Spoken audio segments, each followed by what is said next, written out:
Assalamualaikum warahmatullahi wabarakatuh. Saya Pagi Malik Ibrahim dengan NIM 2024 31202 dari KCP kelas B. Di sini saya akan menjelaskan soal nomor satu yaitu yang diminta bahasanya ya kan kepada praktisi-praktisi yang sudah ada untuk diwawancari dan saya bertemu dengan yaitu kawan saya sendiri yang nama Abdullah Mudadir.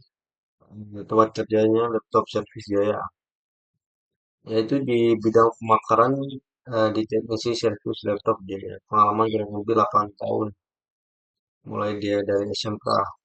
Jadi di sini ada daftar pertanyaan saya, yang pertama adalah apakah langkah pertama ketika menekan laptop yang tidak dapat menyala, begitu.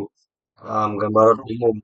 Sampai pada akhirnya saya menanyakan itu apa sih saran pada pengguna agar kerusakan seperti ini tidak sering terjadi gitu.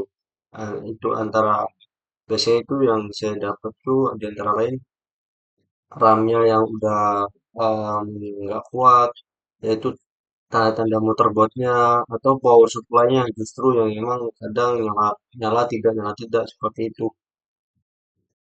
Dan lanjut yang kedua adalah di berdasarkan hasil wawancara saya yaitu yang pertama itu saya ambil sampelnya yaitu laptop tidak menyala itu sama sekali.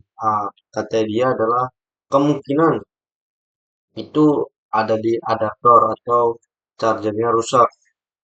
Solusinya pasti ya diperiksa atau diganti adaptornya. Dan ini adalah pertanyaan-pertanyaan saya yang umum lah ketika saya servis laptop pada umumnya karena emang saya pernah rusak laptop juga dan ini adalah pertanyaan-pertanyaan yang sering saya tunjukkan kepada orang servis laptopnya.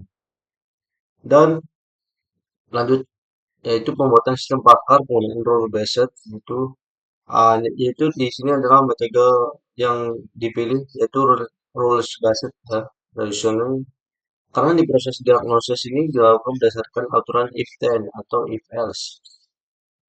Kita ambil sampel itu di rule satu. Jika laptop tidak menyala, lampu indikator charger mati, ah, then atau case, itu terjadinya apa sih? Di sini kemungkinan adaptornya atau charger rusak.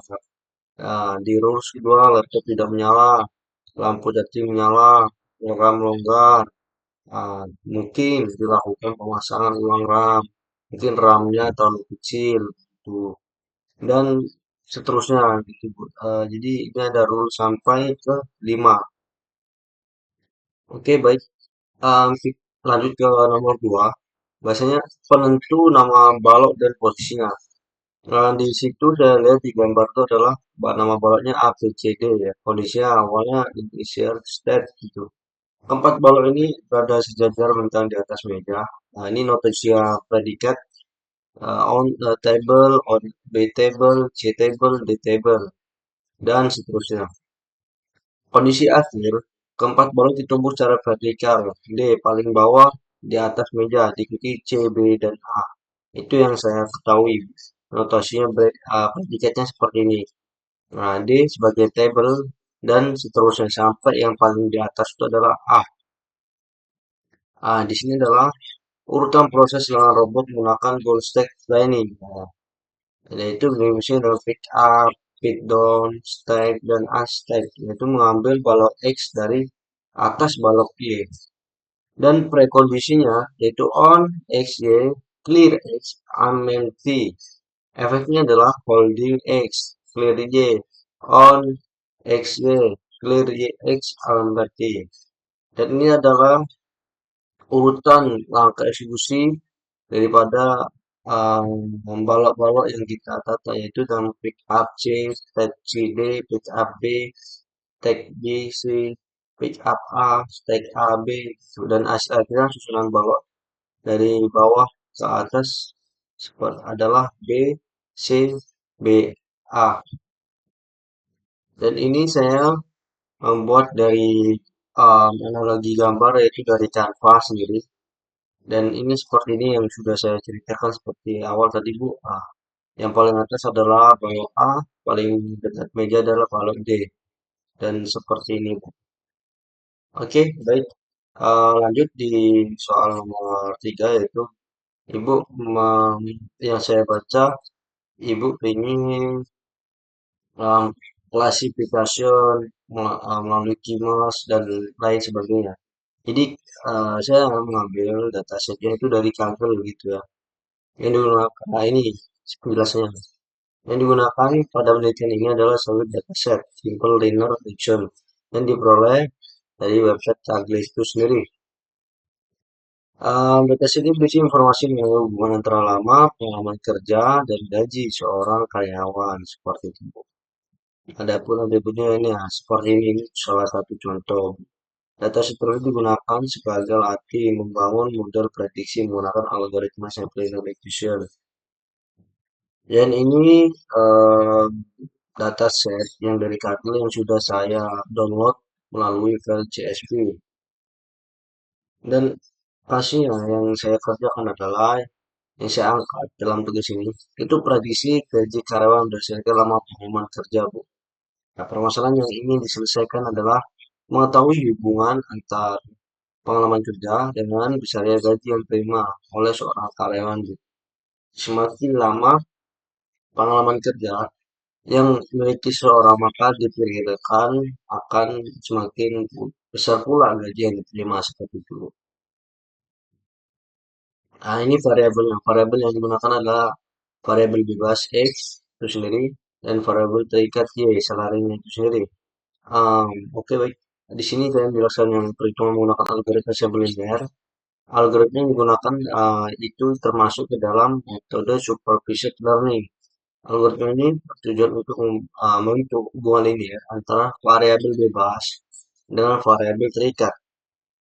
Dan ini adalah sudah saya kasih keterangannya, prediksi salary itu Y, years experience X, kontesta A, conventional efficiency B. Ini saya menggunakan collab dengan bahasa Morgan Python yang memanfaatkan library-nya Pandas, NumPy, Matplotlib, dan Scikit-learn. Tahapan ini, Bu, tahapan pengolahan data yang sedang saya lakukan yaitu berikut. Yang pertama, mengimport library dulu, membaca dataset, menampilkan dataset dari informasi dataset, melakukan visualisasi, dan seterusnya sampai mengevaluasi model menggunakan nilai R-score. Dan ini adalah tahapan-tahapan yang saya lakukan ke Colab menggunakan bahasa Python. Dan ini saya ambil salah satu sampel. um, ini adalah sampel data set yang saya masukkan ke dalam Kaggle seperti ini, Bu. Gambarannya itu ada use experiment dan salary. Dan ini ada use experiment vs salary sendiri. Itu menghitung gaji karyawan dan lama berapa lama dia bekerja seperti itu, Bu. Di sini ada use uh, use of experience dan sample linear regression. Ini adalah um, menggunakan chart linear seperti itu. Dan ini adalah hasil prediksinya, yaitu ada yang use experiment 2 sampai 10 tahun. Ini prediksi salary yaitu gaji rata-rata gaji yang akan diterima oleh karyawan. Mungkin itu saja yang bisa saya sampaikan, Bu. Terima kasih. Assalamualaikum warahmatullahi wabarakatuh.